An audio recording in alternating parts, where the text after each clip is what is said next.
Bien, buenos días, señores alumnos.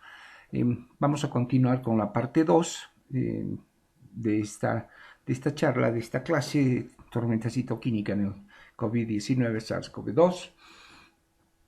Ya desde el nombre, ¿no? COVID-19 SARS-CoV-2, porque ahí está el problema en el spike, ¿no? Y esto se identifica mucho con esa epidemia que hubo hace algunos años, eh, donde, para ser más exactos, en el año 2009 al 2010 tuvimos a los famosos, las famosas neumonías H1N1, ¿no? Y obviamente se ha dado una serie de enfermedades llamadas desde las famosas gripes aviarias, porcinas, que han matado millones de personas, ¿no? Bien, entonces directamente entramos en tema, nos agarramos un punterito en primer lugar, ok, y pasamos de slide. Bien, el compromiso de diversos órganos, la tormenta citoquímica. Para entender ese compromiso de los diversos órganos, primero debemos ver, ¿no? Aquí este diagrama que es bastante interesante, ¿no? Acá vemos que hay un feedback interleuquina 1, interleuquina 1, se crea un círculo vicioso, en inglés lo mencionan como loop. El loop es un lazo, y si hay un lazo, ¿no? Y esta interconectividad de la interleuquina 1, que va produciéndose y generándose cada vez en mayores proporciones, pues tiene un nombre, está regulado por los mecanismos pumps y dumps. Estos mecanismos se llaman así porque significan patrones moleculares asociados a patógenos, por eso es pumps, y patrones moleculares asociados a daño. Entonces, esto es lo que activa a las interleuquinas que se andan moviendo en este círculo y que van a dar origen, a su vez, estas interleuquinas 1 a las interleuquinas 1 beta. Pero aquí hay un concepto que quiero que lo vayamos a analizar bien. A más de la inducción, la autoinducción de interleuquinas 1, vamos a tener, ¿no? Que va a haber la inducción de las interleuquinas al factor de necrosis tumoral y al CD154. Pero acá vemos un término, inflamasomas. Los inflamasomas son un miembro de familias de las llamadas not like receptors, son receptores receptores tipo not like receptors.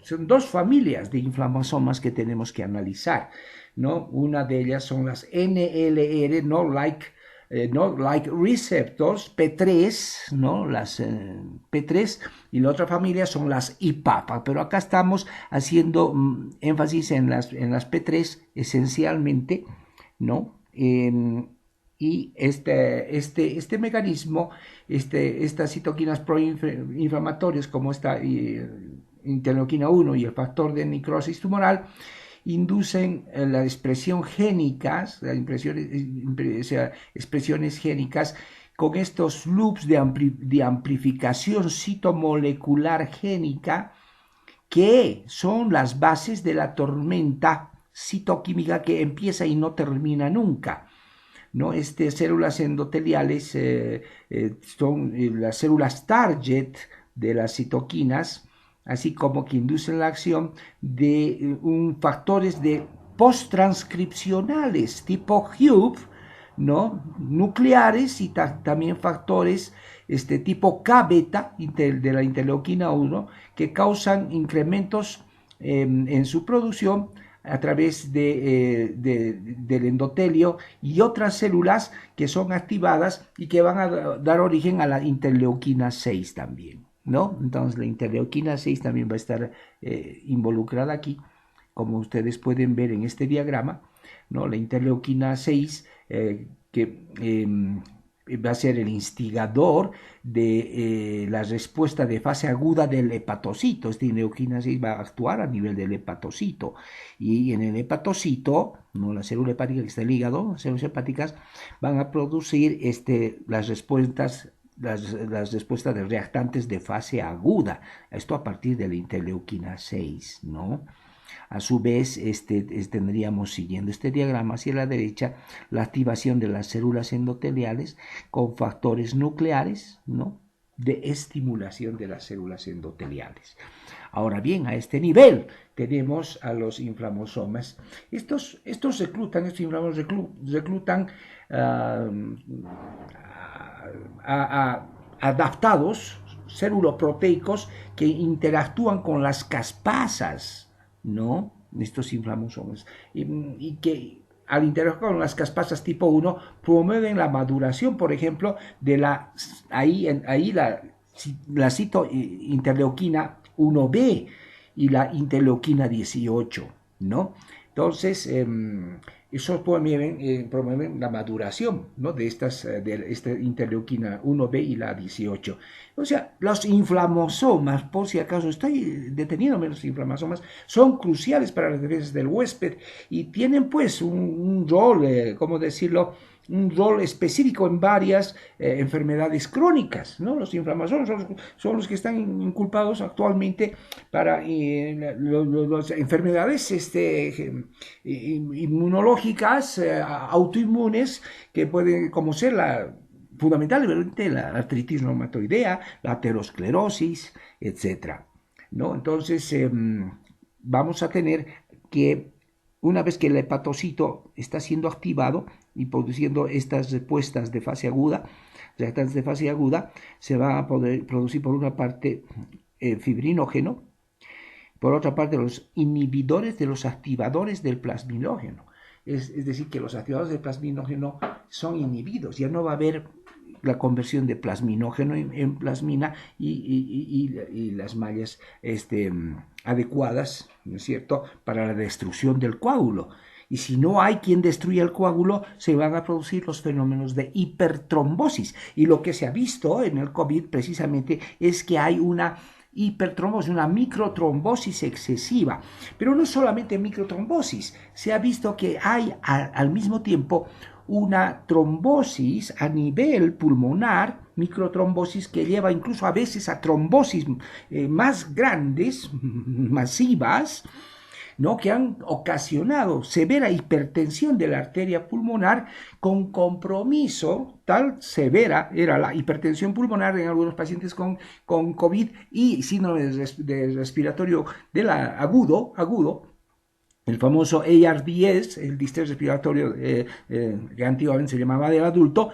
Se ha visto que en esos casos había asociado una trombosis de la arteria pulmonar que era tan seria que producía disfunción de las cámaras ventriculares derechas, de la cámara ventricular derecha, disfunción, aumento de la resistencia y una disminución del gasto cardíaco derecho, lo que afectaba a su vez el gasto cardíaco izquierdo. Pero asimismo, esa elevada resistencia de la arteria pulmonar ocasionaba que la sístole eyectiva del ventrículo derecha no sea tan efectiva y se iba acumulando volumen, y al acumularse volumen había un aumento de la presión y había entonces un aumento de la presión intraventricular derecha, lo que ocasionaba una insuficiencia cardíaca derecha retrógrada hacia atrás, ¿no? Y a su vez, al no haber un buen flujo eyectivo de la cámara ventricular derecha, entonces esta cámara ventricular empezaba a crecer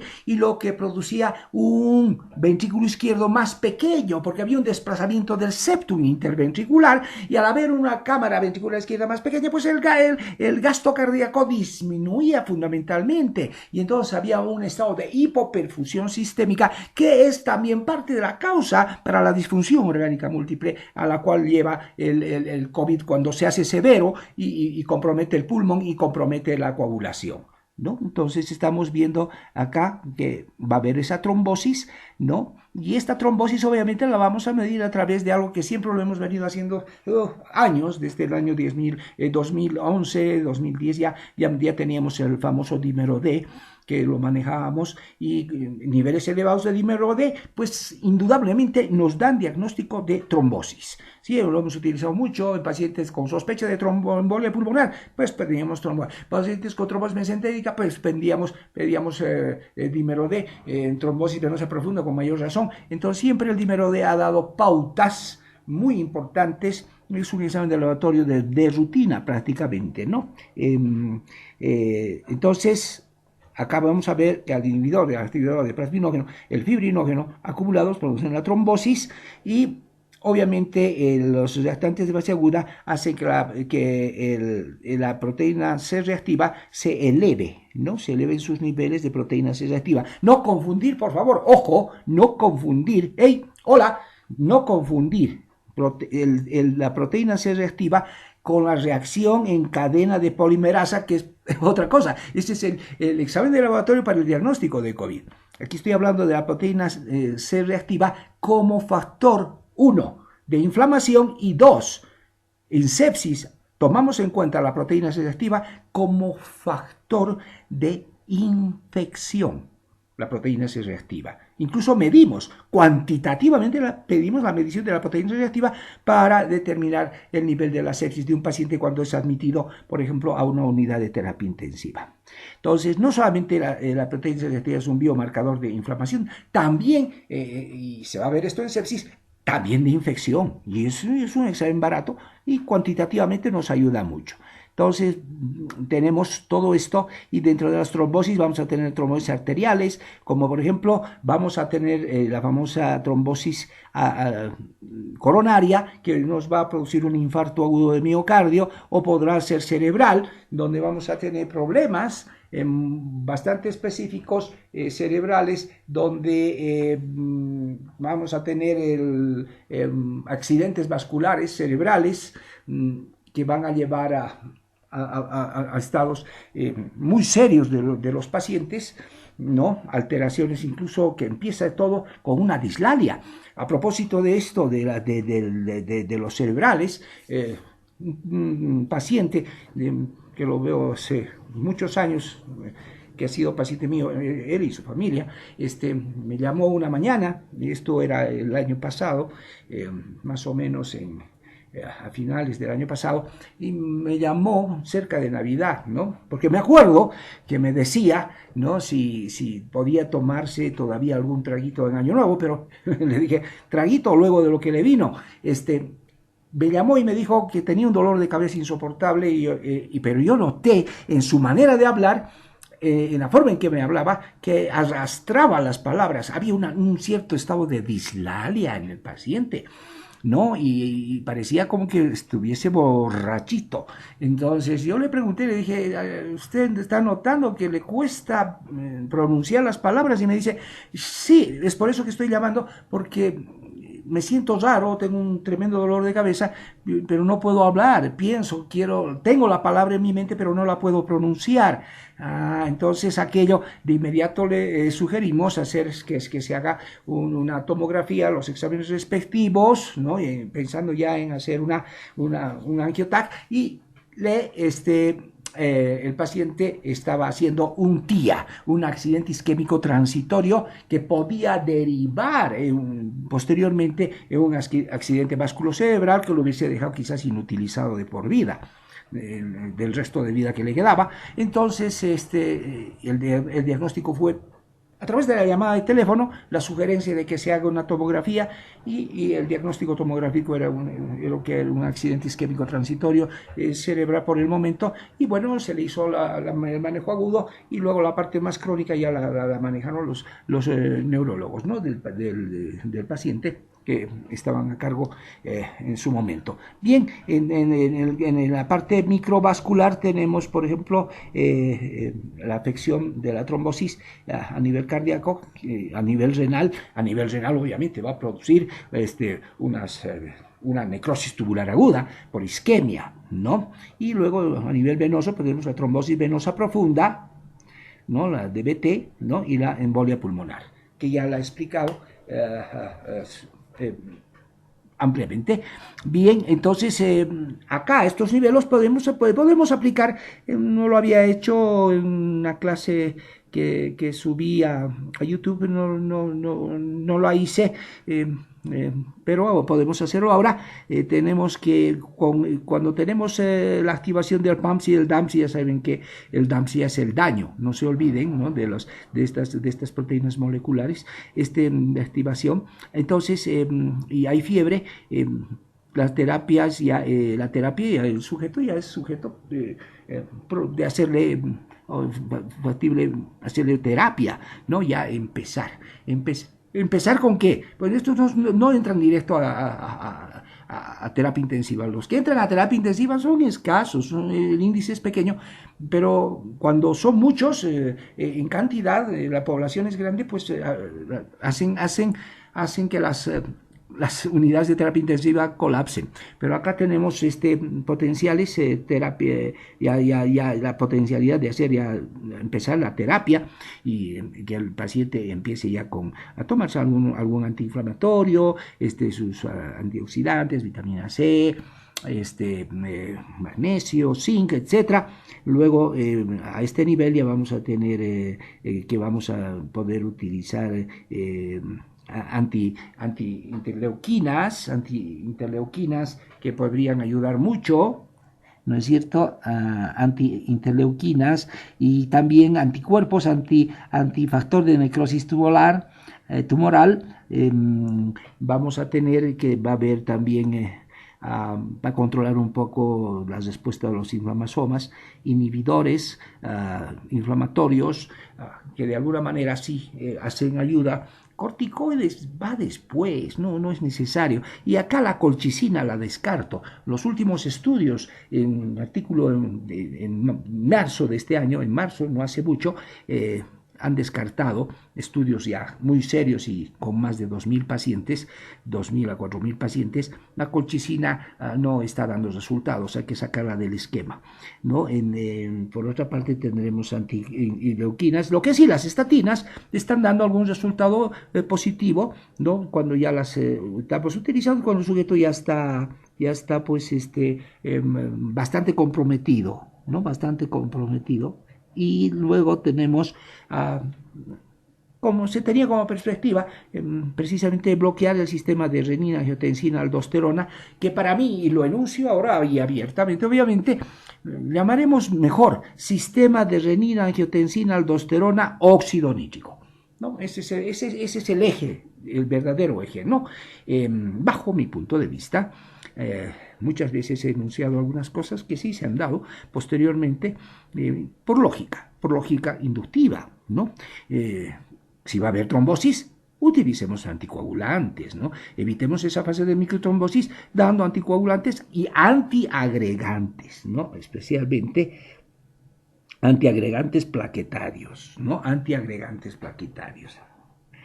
Entonces, esos serían las medidas en las distintas fases desde que empieza este loop de las interleuquinas, con el PAMPS y el DAMPS activando estas interleuquinas hasta llegar a la trombosis. Todo a través de la tormenta citoquímica y de la excesiva liberación de bradiquininas que están ocasionando todas estas alteraciones en el organismo humano. Y en cuanto a la alteración del lumen de los vasos, es interesante ver este diagrama que es muy demostrativo y quiero que lo veamos bien. Tenemos por una parte los monocitos en su potencial de reposo, perdón, no el monocito, sino las capas esto es el endotelio, ¿no? Es el endotelio, el lumen del vaso, el endotelio normal con todas sus actividades y los vamos a repasar. Empezaremos por acá, un endotelio normal, con un glucocáliz normal vamos a tener una actividad fundamental, y habíamos dicho, a través de las cargas negativas de las glicosialoproteínas que están siendo dadas y formando ramilletes muy lindos en todo el endotelio a manera de ramitas, ¿no? Formando su actividad anticoagulante.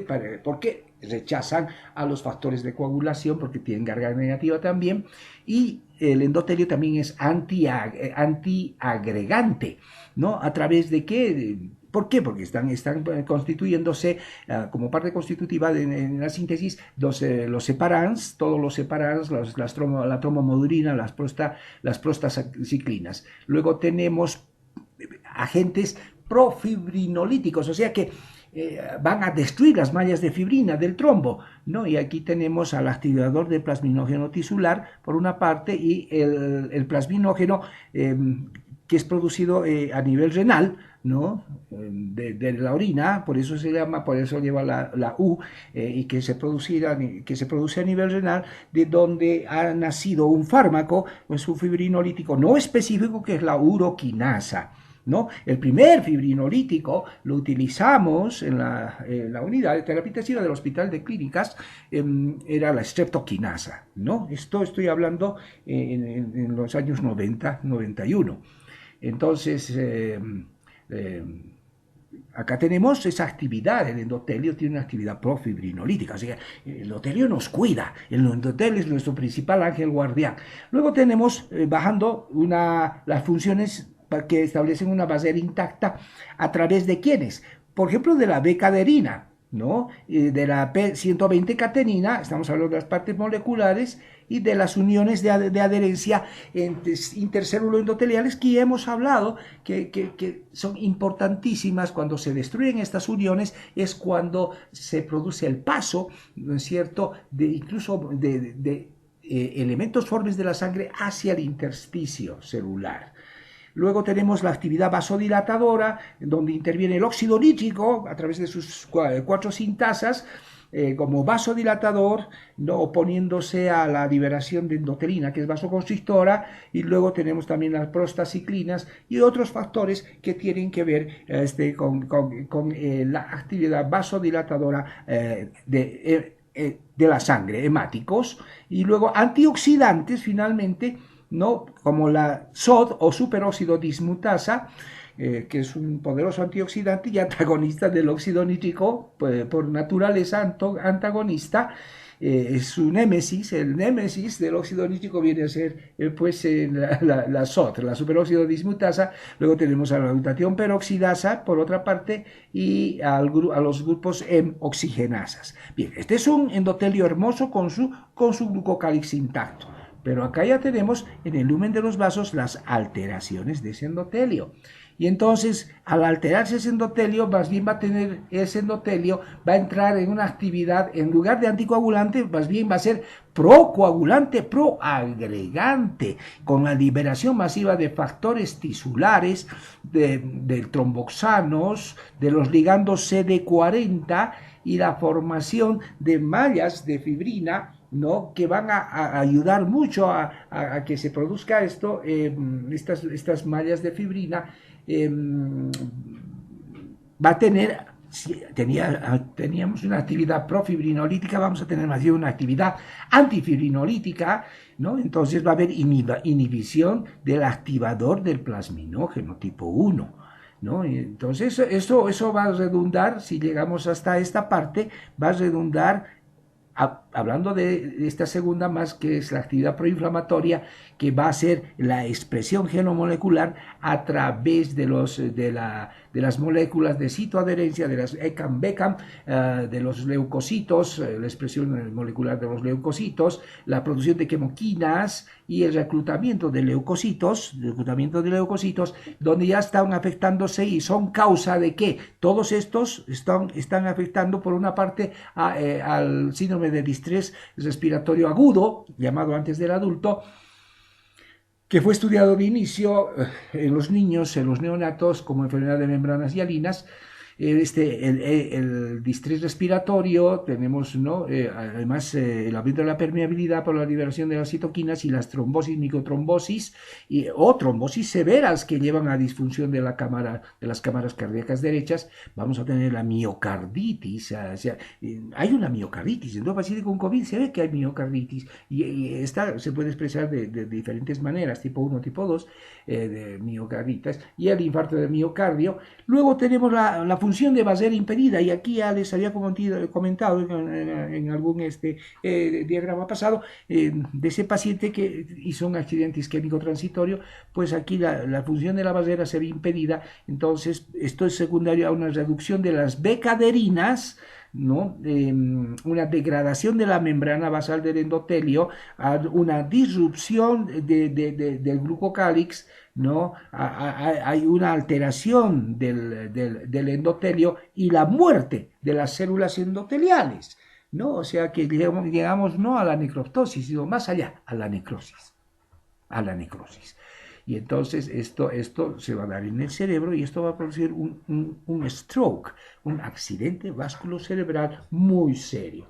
Finalmente vamos ya por acá, la vasoconstricción que iba a ser causa junto con la micotrombosis de afectar el riñón y dar una injuria renal o una insuficiencia renal aguda pero propiamente dicha. No es por falta de líquidos. Acá hay una microtrombosis.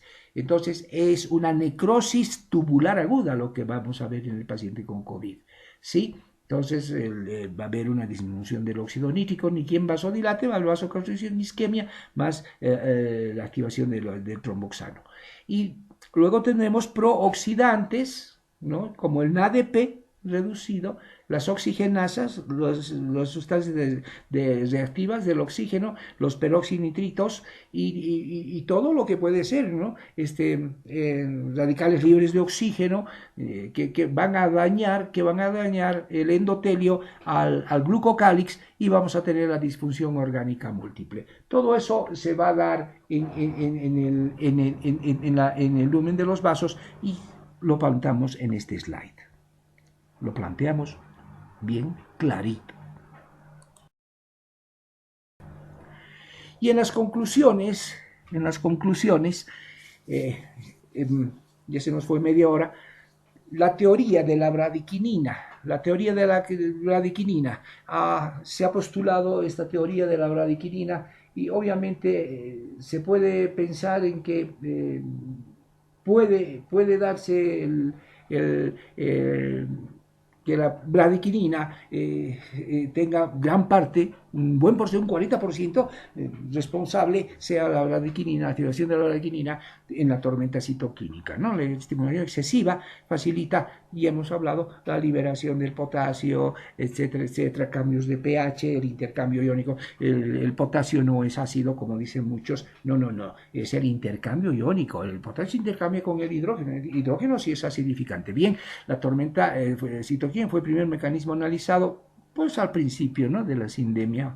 Y ojo, sindemia digo porque es una pandemia que afecta a órganos vencidos, a gente de la tercera edad. Pero ahora está cambiando esto, ¿no? Porque tenemos el nuevo fenotipo que entró por el Brasil y que ha llegado también a Inglaterra.